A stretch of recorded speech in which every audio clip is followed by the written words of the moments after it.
Et gaff til a gaff. Et gaff til a gaff. I'm illy with the telegaff. Illy with the telegaff. Nit gaff, nit gaff. Nit gaff, nit gaff. Okay. Wow. So, if you don't listen to any other podcast that I ever do, or if you've listened to no other podcast and for some reason was directed to this, this is the podcast and probably the only podcast you need to listen to from me.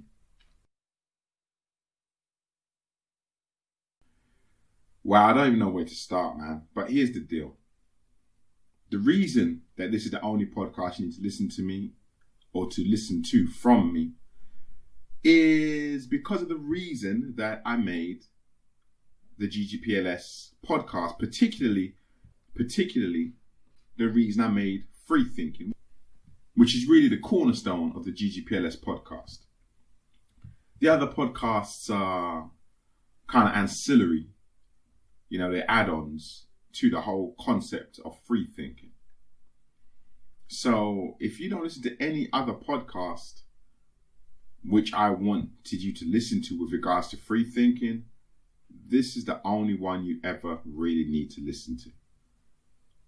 And I'm going to tell you why. Because I am reading, I don't know if it's technically called reading, I'm listening to it on Audible, a book by Napoleon Hill, edited by Sharon Lecter, called Outwitting the Devil.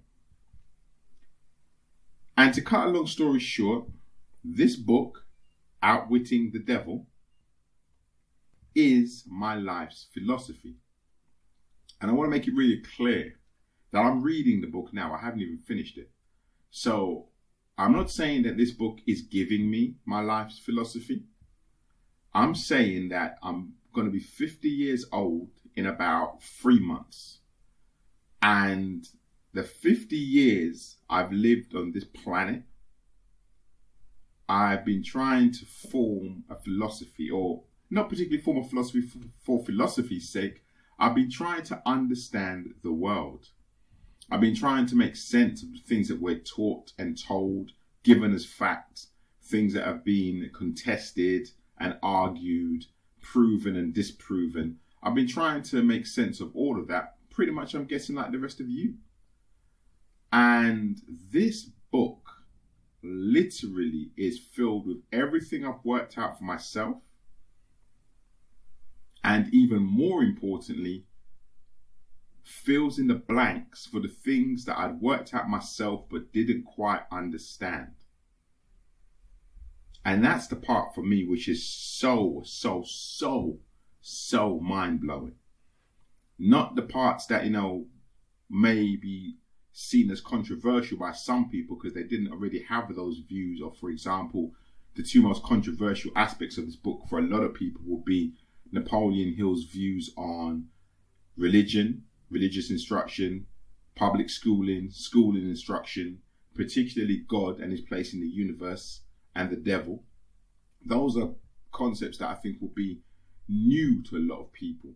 Whereas for someone who spent his whole life trying to be a free thinker, actually Napoleon Hill's, or we could say the devil's revelations with regards to all of those things, were all kind of things I'd worked out for myself. And I don't mean worked out for myself by sitting down in a meditationary trance and working it out. I mean by studying and studying and studying. So, when I say worked out for myself, as I said, it wasn't like some miraculous, eureka moment where I worked these things out particularly. It was pretty much by studying as much of what was available, open-mindedly, and then making up my own mind, making my own decisions as to what that stuff meant, what was consistent, what was inconsistent, what made sense and what really didn't make sense.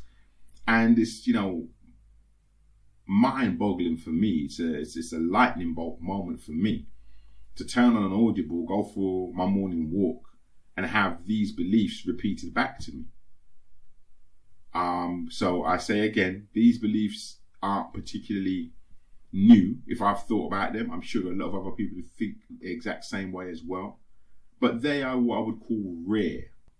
Maybe in this day and age, less rare, but without a doubt, rare. But their rarity isn't really the most important part.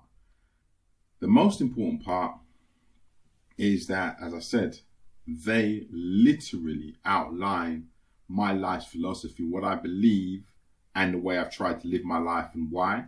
And I'll repeat again, because it's so important for me, why I'm trying to infuse you without, shouting and being loud and animated, but I want to infuse you with why this is such a lightning bolt moment in my life, is because not only does this philosophy represent everything I've worked out for myself, but it filled in the blanks of so many things that I needed filling in. It filled in the blanks of so many things that I'd half understood, and it literally filled in the blanks of the reason why so many people who I could follow or might follow. What I mean by that is not that I didn't follow them, because I did, but there were things they never spoke about which limited my ability to be able to follow them, because these things have become a huge part of my life. So because they weren't spoken about, or their explanation of them didn't make sense or was inconclusive, then it limited my ability, the extent to which I could follow what these people were trying to teach me. And I'm a big believer in teachers, gurus, if you want to call them that, mentors, role models, or just people who have trod the path before you can learn from.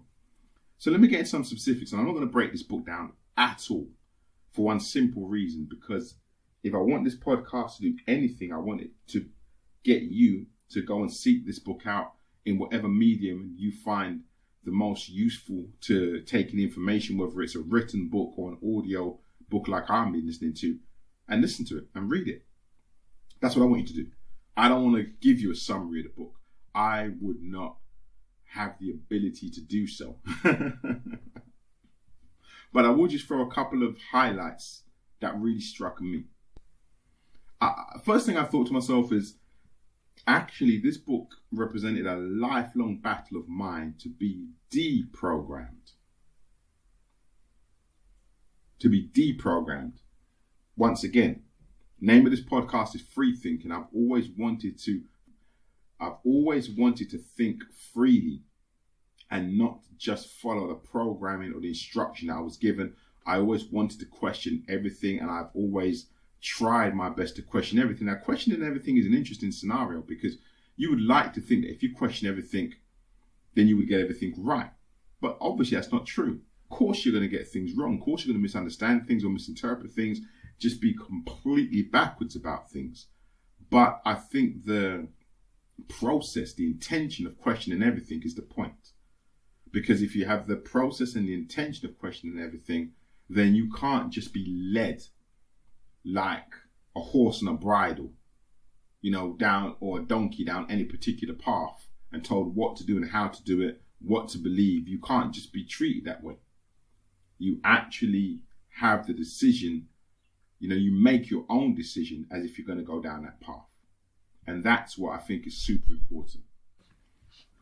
So, in talking about being deprogrammed, I'm going to jump around because I'm not doing a chronological book review.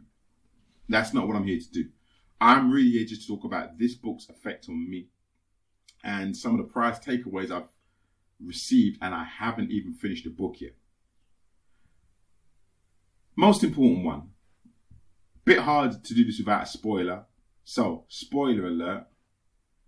Actually, I would much prefer you turn this podcast off, go buy a copy of this book, listen to it, read it, and then come back to this podcast. Now, if you choose not to do that, there is no way in the world my explanation is going to be a just representation of the information in this book.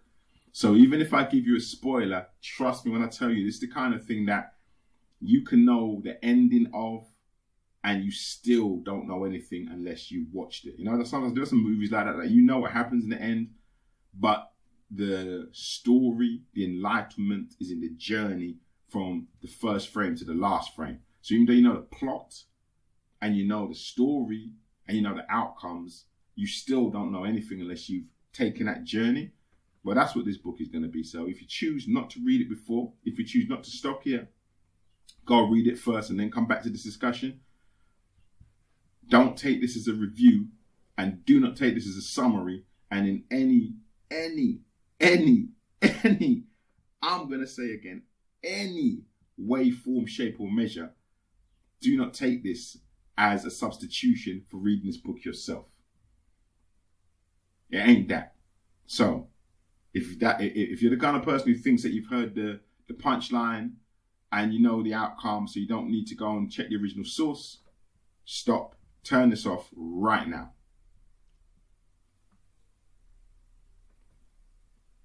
Okay. I'm going to just run through a couple of things. The first one I've got to break down is this. I love etymology, as I'm sure by now you know. Although I haven't done an etymology podcast, it's been in my mind for ages. I will do it. And I've always had a very strong belief. So the first thing I'll point out is this.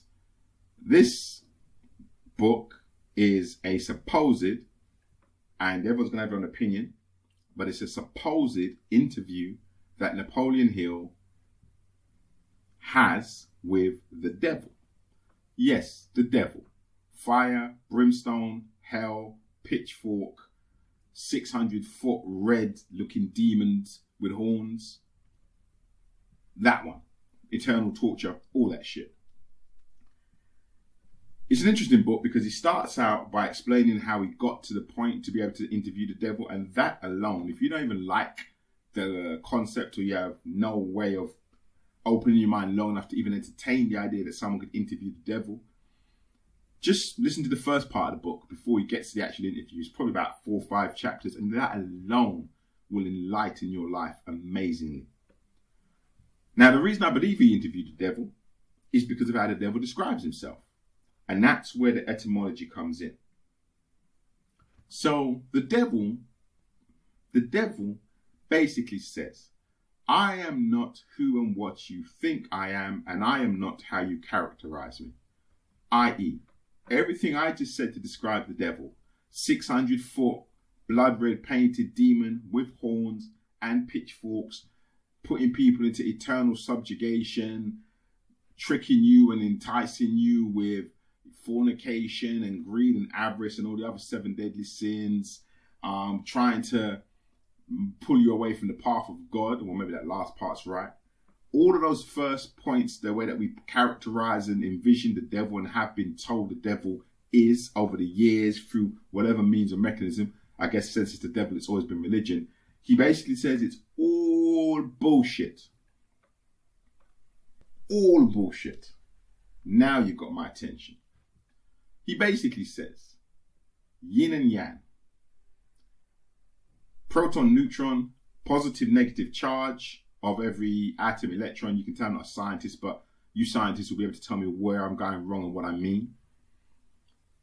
He said, I am the devil. I am the negative charge of everything. What you call God, what he calls his opposition, is the positive charge of everything. So I do believe, if I remember, in yin and yang, the yin is the bad, the yang is the good. Probably got it the wrong way around. But the yang is the good, the yin is the bad, the yang is the good. But the point is, there's a positive and negative in everything, as I say in Tao and in Buddhism. Back when I studied religion, I used to know all this. Obviously, if I, unfortunately, unlike some people, as I always say, I wish I had a more detailed memory. If I studied something like 30 odd years ago, I probably don't remember it very well now. I remember broadly what it represented, but not details. But, positive, negative charge. And basically, it's talking about balance, that everything has good and bad. And he said he is the negative. He doesn't use the word bad. He said negative portion of everything. The negative and the positive negative charge, the yin and the yin yang, the good or bad in, he's the bad or the negative in the good and bad of everything. Hard to explain that, but it's really, very simple. Now, the reason this comes up as etymology is because I have long, and I'm going to say again, long held this one belief. And the belief goes like this. Even though I'm sure that a professor of etymology could prove me to be wrong, I still always believed that the term God, as in the creator of all things, whatever you want to, however you want to, everyone's got their own term for God, right? Let's not go into that. I believe the term God came as a derivative of the word good, because everybody says that God is good, God is love, and everything good is associated with God. So God is good, God is love, everything good is associated with God. Even more interesting for me, I think I must have got this from a Hammer House of Horror movie when I went for a phase of watching these things. I also thought that the term devil came from a derivative of the term the evil. Maybe easier for me because I'm from a Caribbean background, so we have a lot of colloquialisms. Some people call them ebonics. So, yeah, tell them about the evil, you understand? Is basically how I saw it. I saw it as D''evil. So I never thought of the devil as an individual and his name was devil. I always saw that as an abbreviation of the term the evil, and that's what he represents. He represents the evil, whereas God actually represents the good. And that's effectively exactly what is outlined in this book, that the devil is the negative portion of everything and represents the negative portion of everything and is busy about his work, because it is his work to be, influence, and try and grow and maximize the negative portion of everything, as it is God's work to go ahead and grow and influence and maximize the positive portion of everything. So, long-held belief, broken down by etymology and backed up by the claims in this book. For me, absolutely mind-blowing. Now, for me personally, after a couple of narcissistic attacks and just looking at the way the world has been going, accepting what people might call, or what I would call, I suppose, evil in the world has been one of my biggest challenges. It's been a huge challenge for me.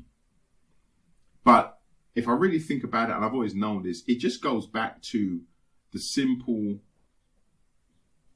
indoctrination of my childhood, where I grew up in a Methodist Christian background, and I was told that there was a God and God was good and the devil was under God, and therefore good was better than bad and God was good, so we should try and be good. But then there's so much evil in the world. It kind of never made any sense. Like an omnipotent God, no matter how many times it was explained, this omnipotent, omniscient God who controlled everything and was the controller of everything, but yet somehow let the devil exist because of our free will, let all this pain and misery go on in the world. It just never made any sense, no matter how many times it was explained to me. So as I saw more and more pain and misery come into the world, and more importantly, as you'll see in this podcast, I've seen, what I call the 50-50. I think I said right at the start of this podcast, it's like 50% of the planet are just fucked. They're, how did Hillary Clinton call them? Irredeemables. Can't remember the term she used now. People, in the simplest terms, whose view of the world is so juxtaposed to mine that they literally are the evil. I'm trying to say, I believe in free thinking, I believe in freedom, I believe in meritocracy, I believe that people should be allowed to live and enjoy their life and flourish as best as possible. And there are people who think the exact opposite of that. They don't believe in freedom, they believe in control and subjugation. They don't believe in free will and consent, they believe in taking by force and rape. They don't believe in people flourishing, they believe in subjugating some people so that they can flourish themselves, but they flourish back to the subjugation of others. There are people who believe that. And it's always been a struggle for me to deal with people who believe that. So I've had to find my own ways of coming to terms with that. My 50% rule pretty much was it. I was like, well, okay, I get it now. It seems if you look at the decisions in the elections that the world is kind of breaking down into two sets of people. Some who think, to simplify things, some who think to the left, some who think to the right. And that's roughly what it is. Then you have some things like Brexit, which are curveballs, where people who thought to the left actually on that issue thought to the right, and people who would have normally thought to the right on that issue thought to the left. But no matter how you look at it, if you looked at the stats overwhelmingly for all of these huge divisory decisions, the Trump election, Brexit, even now with the COVID crisis, you know, forget the more intricate conspiracy theory, but if you break down the people who think that it's all bullshit and we should just go out and behave normally and whatever happens, happens, and who has to die, because that's the way nature is. And the people who think that we are doing the right thing and we should be locking down to preserve lives and this is the best way to deal with the crisis, etc. The people who believe that we should, that's one argument. I'm pretty sure if you did a big enough focus group, you'd find out it's roughly 50-50. And then again, you could go into the people who believe that we need a vaccine to resolve this problem, and the people who don't believe we need a vaccine, are anti-vaxxers, or frankly don't trust the government, which I suppose is the camp I fall in, that, you know, maybe a vaccine would be great if I actually trust the fucking organizations, governments, and the companies making them. So I find a lot of 50-50s in the world. But again, that feeds right back into this, that if there's a positive and a negative, which are equal, then it makes a lot more sense that everywhere you go in life, you're going to see that 50-50. 50-50 of positive and 50-50 of negative. So for me, that's a really important point. And the most important issue of this, which is another thing that I really needed to have clarified, and I have had this explained to me before, but maybe I never believed it. To cut a long story short, this has been explained to me before. They always say, when the student's ready, the master will appear. And I have no doubt that me finding this book pretty much the same week I started doing Deepak Chopra's 21 Days of Abundance Meditation Challenge is not a coincidence. They complement each other perfectly. But the most important point for me that is going to cause the most rupture on this planet out of this book, which is why they didn't print this book for 70 years. You know, it was written in the 30s and it never came into print until 2011 or something like that. Because the author, not so much I don't think was scared for himself, but definitely would have been scared for his family. And then when the author died, apparently his wife didn't want to print the thing until, you know, all of that generation of family had passed on. That's how much fear this book is going to engender. And that fear is going to manifest itself, as it always does, in ridicule, hate, opposition, and violence. Because the point he makes, even though I'd heard it before, is made so clearly that God didn't make the universe. Bam, blasphemy.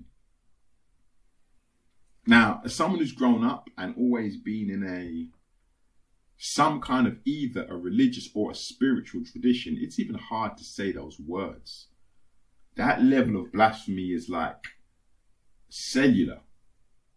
It feels like blasphemy on a cellular level when you say something and your body vibrates because you think you've done something so bad. Like when you break that fucking window and you know your dad's coming home and you just freeze and, oh my God, I'm fucked. My life is over. My fucking life is over. I'm dead. That's how it feels to say those words. But yet, unfortunately, it makes perfect sense and feeds into everything that I believe if I would only be as brave and bold enough as to claim it. That the infinite has an intelligence. So there is an infinity, and this infinity has an intelligence. The devil breaks it down in a very simple term of this infinite intelligence which propagates natural laws, of which there is positive and negative. And we associate these positive and negatives and their instruction, their movements. We associate these positive and negatives in our lives as God and the devil. But these positive and negative charges are equal, but they are not the infinite. They are just two sides of the same story, but they are equal and always in opposition, as we know from things like, you know, as I said, the science side of things. I'm not going to try and use examples because I don't know science for shit. Like, you know, maybe if a first year or primary school science student could tell me more about, you know, protons and electrons and positive and negative charges, and I could tell you right now, but I know that exists. And as far as I understand, they're meant to be equal and perfectly balanced. And that is what this book tells us God and the devil are. in terms of power. In terms of power. Because beyond them, again, coming back to my Deepak Chopra, is the infinite, the field of possibilities. And in the infinite and in infinites, in infinity, that is the power that goes beyond them. That infinite intelligence is what created them. And here's the shit kicker, because this is the part that doesn't make any sense when you follow traditional God-based religion. The infinite intelligence doesn't judge good or bad. It made positive and negative charges for that. So it, through the laws of nature, doesn't judge good or bad. It just creates expression. Now that to me makes a lot more sense than a God who created the whole world and is good, but yet allows evil to reign. That's never made sense to me. And I've had it explained to me a billion times, a gazillion times. It's never made sense to me. I get it. We have he created humans with free choice. And we choose to be fuck-ups. So the world is fucked up.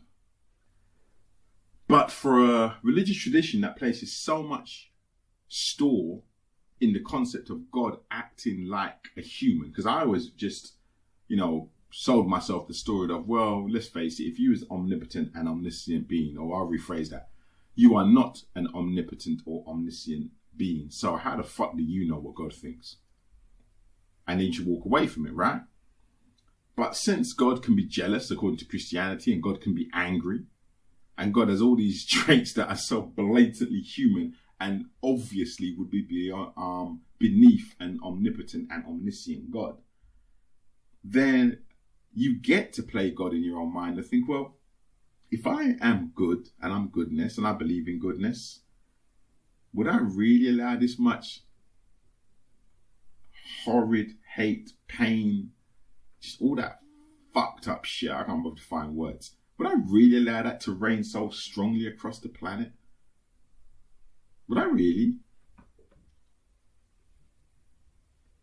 Because you see, I wouldn't. I wouldn't do it.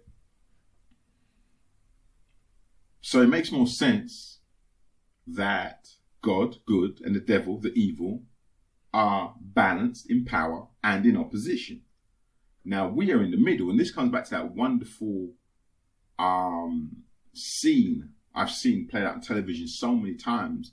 Usually I think it came about in the 50s or 60s, in movies and comedies, where a guy has a decision to make and the devil appears on one shoulder and God appears on the other. That makes sense because the decision is yours. And even in that scenario, the God or devil never seem to have more power over each other. They are just a positive or a negative choice that you could make. You could choose to do a positive thing as we see positive. And I'm aware that everyone sees positive and negative differently. Or you could choose to do a negative thing. But the choice is yours. But that only really makes sense if the actual construction of the universe goes beyond that. You know what I'm trying to say? It's just that's the only way to me that can make sense. So it's another eye-opener for me that this book basically says that all you religions teaching God as the highest power are not teaching the correct thing. There is an infinite intelligence and a power beyond God, higher up, further on than God. Blasphemy. Man's getting put on cross and things.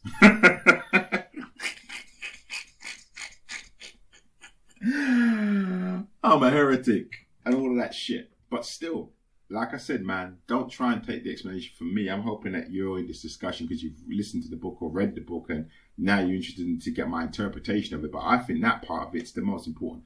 Much more powerful than what they seem to lead as what I thought would be shocking, i.e. that religious instructors are misleading their kids and schools misleading their kids. Like, I think maybe because it was written in the 30s, that might have been a really surprising and shocking, outrageous statement then. Nowadays, that shit's a Tuesday, right?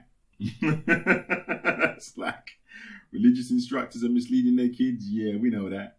That's outside of the ones who are just blatantly lying to them, manipulating them, pumping them for money or for sexual favors. Just the everyday ones who are trying to do good shit are blatantly misleading them. That's very clear. Schools, Jesus Christ. I don't know anybody of any stature who doesn't want to change the schooling system.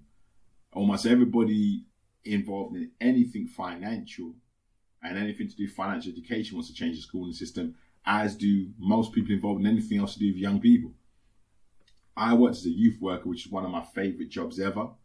And when my wife told me over and over again that she thought I'd make a good teacher, I always said to her, hell no. Because in the youth work scenario, I was given a budget where I could create something for young people that I thought was of value to them. In the schooling system, I get told what to teach them. Right, wrong, bullshit, useful, totally irrelevant. I have that shit foisted on me, and I have no interest in doing that. And as it's foisted on me, and I have to foist it on them, I have very low levels of engagement and participation. They don't take the process or the project as their own. It's just some outward force that's being rammed down their throat. And when they say it's bullshit, rather than being encouraged to question it, something that this book goes very deeply into, they just get told they're going to get failed if they don't agree and accept it. Whereas, with youth work, we could build a program with the young people that worked for them and represented them. Now, I know how fucked up the school system is, because one of the first lessons I ever taught my kids was there are two things you have to learn when you go to school. First, you learn what's actually correct. That's for you. Then you learn what your teacher wants you to write down on your exam paper. That's for school. And I made it very clear to my kids that those two were not the same thing. So there was no need to accept what the teachers told you to write on the exam paper as truth or proof or valid or moral or correct. It was just what the teachers wanted you to write in the exam paper in order for you to get a decent grade. The truth is something completely far and removed. Now, not everyone will know that, because not everyone would have had the misfortune stroke privilege of growing up in a culture where your truth is so often misrepresented. But when you've seen your truth misrepresented and lied about so often, it becomes very easy to grow up in the concepts and grasp the concept of, oh, if I don't tell you what you want to hear, you will penalize me. So in this environment, I'll tell you that, because I know it has nothing to do with the truth.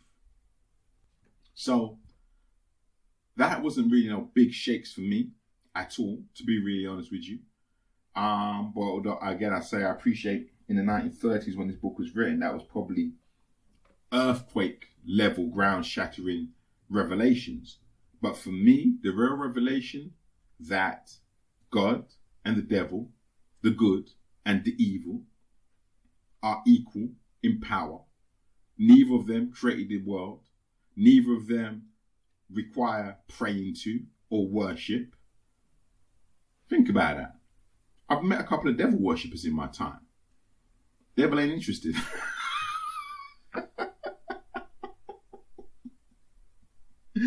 That's the funny thing.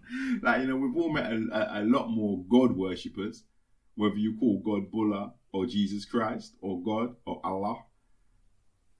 We've all met a lot of God worshippers. Not many people have knowingly met a lot of devil worshippers. I've met a handful. The devil ain't interested. He don't want your worship either. And apparently, neither does God.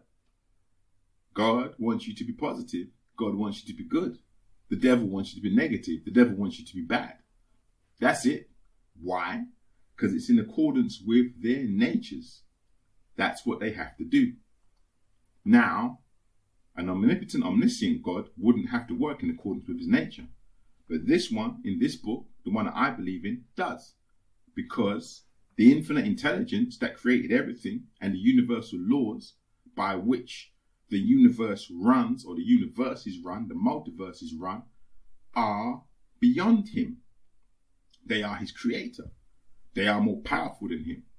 So God doesn't get to wake up one day and go, yeah, I feel like being fuckery. I think I'm going to go and make everyone who I influence do bad shit today. Bound by the same universal laws. Actually, that's not even in the book, but I've worked that out. I think it's pretty clear from the book. He would be bound by the same universal laws as the devil. Now, the devil doesn't say he's bound by the universal laws. He more says that he can do nothing to change the universal laws, so he uses them to get people to do what he wants to do, which is to focus on negative and create more negativity in the world. So therefore, God, as his equal opposition and balance, would have to do the same. So you see, it's so interesting because when you check the Bible, or what they teach in the Bible, they teach that human beings are the only ones with free will. They teach God created the world and gave human beings free will, whereas all the other animals, I've read this somewhere, all the other animals and everything else in creation has to follow its own nature. Like, it doesn't have free will, it has to follow its own nature. Even in the Bible, it says that angels weren't given free will. Seraphim, the giants, nothing else apparently was given free will, according to the Bible, other than man. But I don't think it was a direct lie. I think it was more misunderstanding, because there is so much use of the word God as an interchangeable word for the infinite or the creator that even myself used to get confused. Like, even now, I will be praying, which I always found very difficult, and trying to pray, because I believe in the power of prayer, not particularly because I believed in any particular white Zeus looking God, but I believe in the power of prayer, or particularly a black looking God. But I believe in the power of prayer. And scientists have proven the power of prayer. And in my own life, in my own experience, I had seen the positive results that I attributed to the power of prayer. But yet, you're going to use the power of prayer, but what do you pray to? Who do you pray to? Because you could pray to God, you could pray to infinite, or you could pray to the creator. And this was always a big confusion for me, but now it becomes so clear. Nothing says that you can't pray to God. But what it does say is God isn't the infinite source. And the devil makes it very clear in this book that the infinite source is where you can get the knowledge to solve all your problems. So if you really are praying for a solution, or you're really praying for circumstances to change and come for the universe to aid you, then you're not praying to God. You're actually praying to the infinite intelligence, the source of everything, the creation, the creator of everything. Huge. Huge. One other thing about the good and bad. I remember many years ago, I was invited to a network marketing company, and it was a scam. And one of the things that all those guys used to try and get me involved in it was the fact that they were all huge followers of Anthony Robbins. And they'd been to loads of his seminars and read all of his books and used all of his training materials. And they'd gone to his seminar, the ones that I'd never been to, and they'd done the fire walk. So I was like, oh wow, if these guys are into Anthony Robbins, and I really associate Anthony Robbins with being good, well then these guys are probably like, you know, on the level. They're probably really trying to do good shit. I know. Fucking painfully naive, right? I wasn't even a kid. I was probably in my 30s, but that's just keeping it real.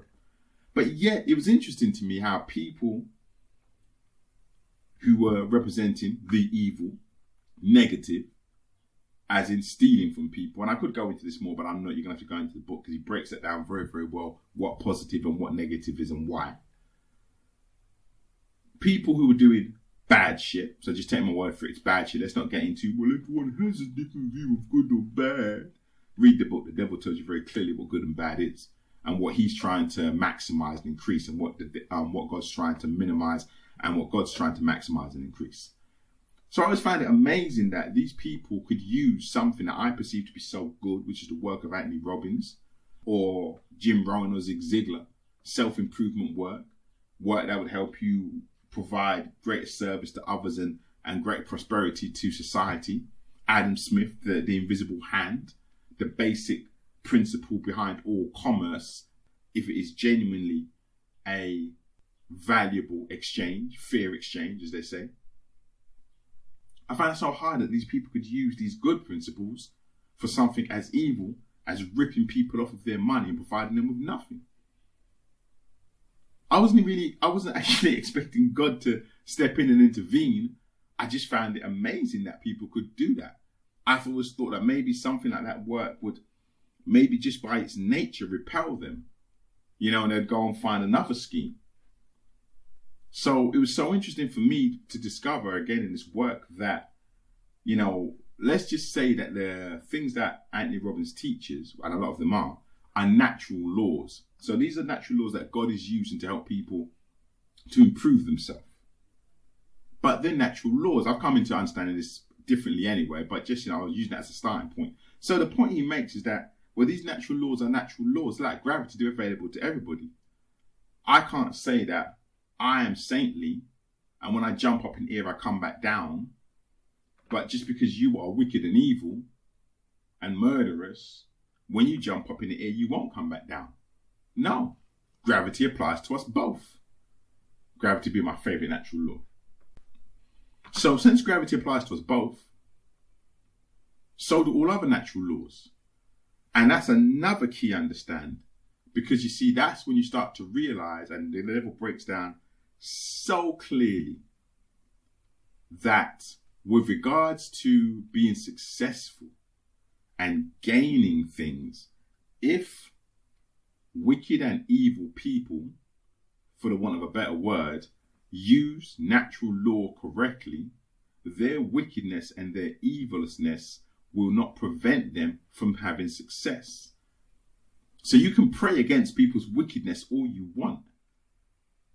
God can't help you because they're using natural laws that are beyond his control. They're using natural laws that he would be bound by. So he can't help you. So starting point would be praying to God to stop somebody from using a natural law that existed before him and is beyond his control. Doesn't really make a lot of sense. So the point that is made so clearly, almost savagely, is that no one's coming to save you from bad or bad people other than yourself. The only salvation you're going to have is learning the use of natural law and saving yourself from the influences of these bad people. In close succession, in my mind, maybe not for other people, is the fact that the devil points out to Napoleon Hill that what so many people, and again, these are all things that I was so close to, I was on the edge of understanding, or, been struggling with, that just came across so clearly. Another example is being a good or bad person yourself. Some of us associate being good with taking care of your family, no matter how good or bad they are. It's just something that we should do. Treating people politely, being respectful to people. The devil just says, boy, that's nothing to do with nothing. Now you might say, well, of course he's going to say that. He's a devil. But the point about this interview, by the way, is he's bound to tell the truth. The devil is bound to answer these questions truthfully. But anyway, you should have listened to it before we got this far, so fuck that. So, frankly, if none of that matters, the only thing that matters, the only thing that can help you is the title of this podcast, Free Thinking, using your own mind, learning to use your own mind, improving the analysis and the ability to use your own mind, and learning natural laws and finding ways to tap into the infinite intelligence. That's all that can help you. Being a nice person or following guidelines or rules or norms that were given to you, again, by the same religious institutions that we've now been told, firstly, misunderstood who and what created the universe and what has the most power. And secondly, went on to give you the kind of religious instruction that made them the devil's number one recruiter of souls. All the shit they taught you about honoring thy father and bullshit. Funny for me, like, I learned all that myself. Because why? Because I never had an honorable mother and father. I never had a mother and father to honor. So I never had an honorable mother and father. I never had a mother and father worthy of honor. So I had to find my own way of working out what kind of relationship my parents deserved. Now, this does conflict with the Deepak Chopra thing, but I think only from the perspective of what I worked out as well. And again, I didn't work this out because I'm a genius, it's because it was taught to me, which is simply that hate and avarice that you hold for others does more damage to you than them. Yeah, so I never had an honorable mother and father. So I had to find my own way. I had to navigate my own path with building a relationship with them. And like most people, I started off with a destructive relationship, as in destructive to me, which is full of hate, and came around to, a relationship that had less hate in it, but no love, because there was no love deserved. And I've had to work that out for my relationship with other people as well. The people who attack me, the narcissists who attack me, the people who stab me in my back, and everyone else who's wronged me. So, it's just interesting and very useful to know that the good isn't coming to save you. You need to save yourself. So, although they make a point of time, and I do believe it's absolutely true, that time is the master, and people who are evil and seem successful in the short term usually are proven not to be successful in the long term. This whole concept of bad people don't get anything, it's not true. Because bad people who use universal law get anything they fucking want. And worst of all, good people who are taught by some lazy bullshit misinterpretation of reality into some kind, any theological belief, that don't follow universal law because they follow these other principles which are confined within the positive, the God aspect. They won't be following enough universal law to outdo the bad. So they're fucked. So, very, very interesting point. So, the book talks a lot about drifting. And after listening to a couple of chapters on it, it's really hard to understand, but simply not using your own mind, being controlled and told what to do by others, pretty much is drifting. Use your own mind or die.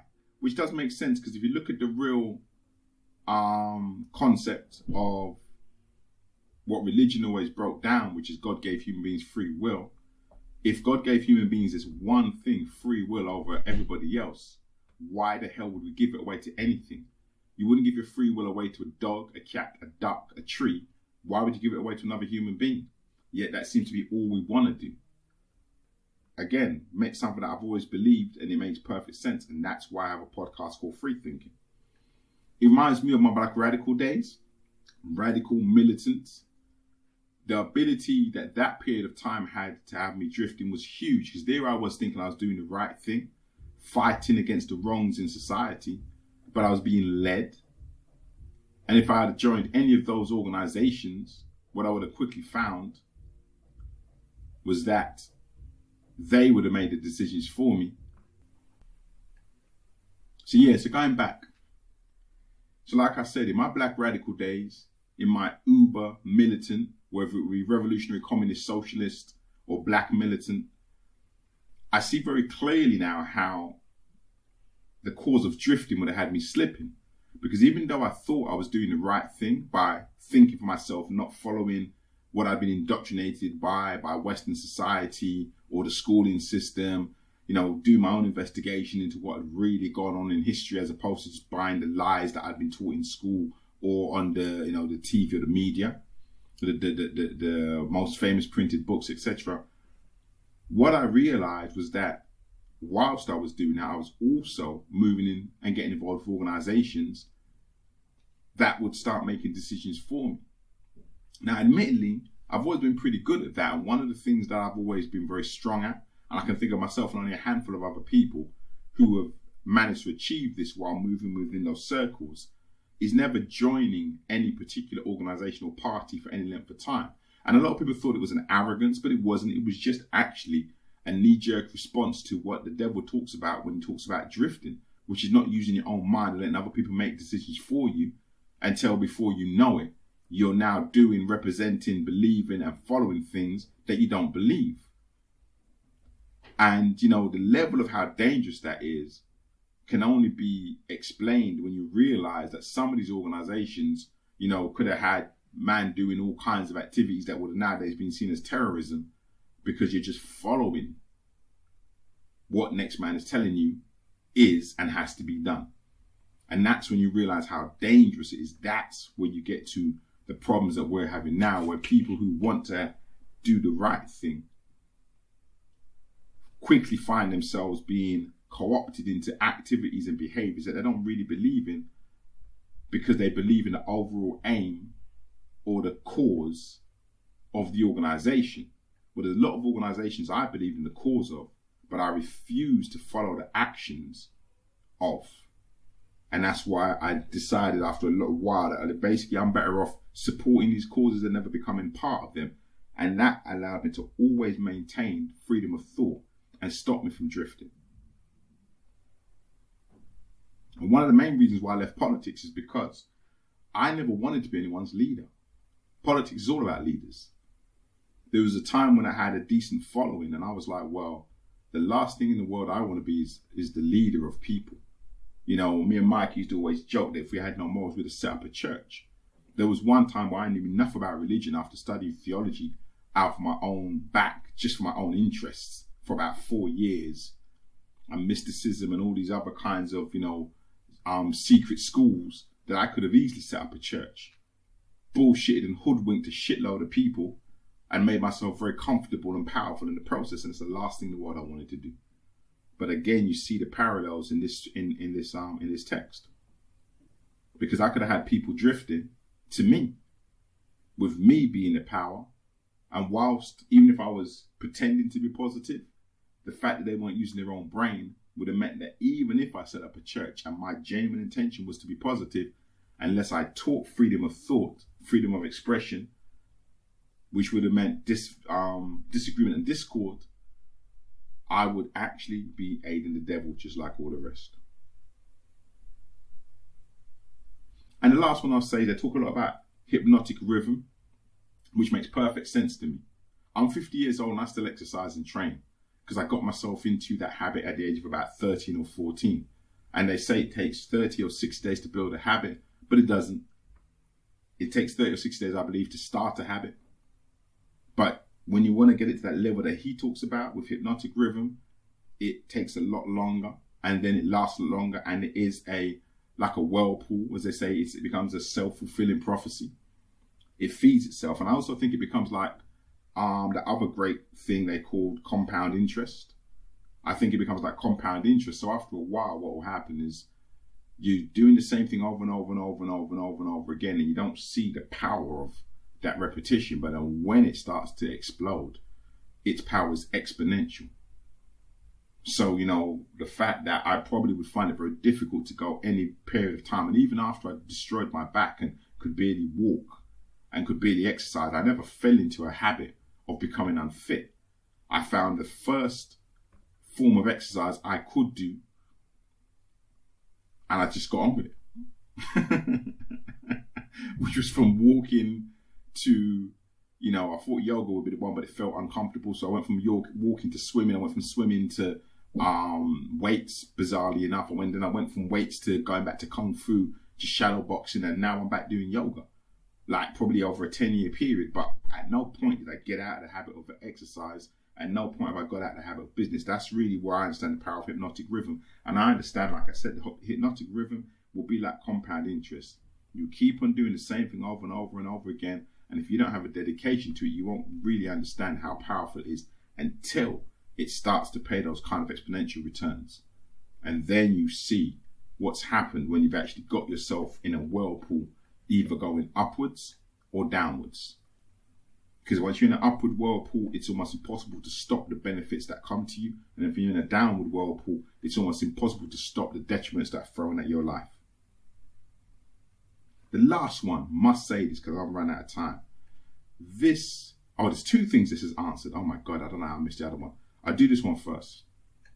This has answered the question I've had my whole life, and I've mentioned it blatantly when I've said to people, when you drop something and you say to yourself, you idiot, who is that voice? Who is that second voice in your head? We all know we have him. We all know that second voice is there. And I've been struggling for easily 20, 30 years trying to work out what is that second voice. And now it's very clear. It really is clear to me that second voice is the opposite. You have free will. So whichever one is your primary voice, if you, for example, primarily operate through negativity, then what I might call the devil, when those two angel devils on your shoulders, that is your primary voice. The other voice you hear that says, don't do that. you know, you should really do this. You know, that was really wrong. That's just the opposite voice. 30 years of wondering and contemplation, boom, come true like a light bulb. And the other one that I meant to mention when I was mentioning Anthony Robbins stuff is, and I was talking about why I couldn't follow gurus, is one thing none of these gurus had ever explained was the power of psychic connection. I had no religion, none of the religions I studied ever explained this. And none of these gurus, no matter what they taught, self-improvement, none of them ever even touched on this. Yet, ever since I've been about 30, it's been probably the predominant fucking factor in my life that I could connect to other human beings psychically. And in one chapter, in this book, he just explains it perfectly. Perfectly. It was explained in Think and Grow Rich, but much more confusingly. And I had experienced it, like I had been teaching myself Kung Fu when I had stopped seeing my Kung Fu teacher. And I literally had decided to connect to him psychically and have him deliver what he knew to me psychically without actually having any interaction with him. Because I couldn't, because we weren't talking. We were on bad terms. Now, don't misunderstand me. I didn't teach myself to a black belt. I just, actually what I really needed to do was remember a couple of forms that he taught me. And I had forgotten, and they came back. So that whole chapter about how harmonious human interaction and how we can enter the filing cabinets of other human beings once we are in harmony with them explains the most transformational experiences I've ever had in my life that no one else could explain. And now all of a sudden were explained very simply and matter-of-factly. In fact, so simply and matter-of-factly that they were just explained as the foundation to get to another point. And more importantly, also that foundation explains how we can access the infinite intelligence and why that's who and what we should be praying to, which went right back into my 21 Days of Meditation by Deepak Chopra, when we're trying to access exactly the same infinite intelligence to ask for abundance to be brought into our life. Wow. I was really trying to make this short, and bear in mind I haven't even finished this book yet. I hope if you haven't read this book, you're not hearing these words because you stopped when I suggested you stop. If you listen to the whole podcast, thank you for listening to my podcast. But I ain't told you shit on some easy stuff. Don't quote me, boy. I ain't said shit. I ain't told you nothing. Depending on where you are in life, what you've considered, what you've analyzed, what you believe, what you have found challenging or fought against or not really understood or found confusing will depend what you get from this book. But all I can tell you is this book is the Bible I've been waiting for. There's a lyric by Rakim from his 18th Letter album. Some of the things I know will be in your next Bible. When I die, go bury me in my notebook in Cairo. Well, this book is the next Bible I've been looking for. And I'll be honest with you, I know that's blasphemous, but not as blasphemous as some of the shit I done just said. And the reason I appreciate this book is because it isn't something that everyone said knowledge is remembering. But this wasn't even like knowledge that was remembering. This felt like hard-earned blows, fights, fighting in the mud, in the trenches, blow by blow, scars, injuries, and near-death experiences that I had to fight through to come up with these opinions and viewpoints and attitudes and beliefs. Just represented right back to me. And then on top of that, all the blanks that needed to be filled in that I didn't understand while I was going through those wars was simultaneously filled in as well. So if you listen to nothing else and you learn nothing else about free thinking from me, go and seek out this book. It's called Outwitting the Devil. It's by Napoleon Hill. It's edited and part narrated by Sharon Lecter. And it's everything I would ever want to teach or tell anybody. That's me being humble.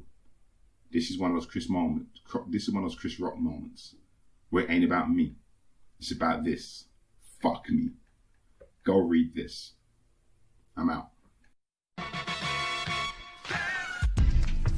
Et gaff til et gaff.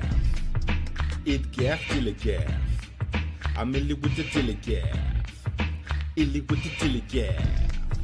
Nit gaff, nit gaff. Nit gaff, nit gaff.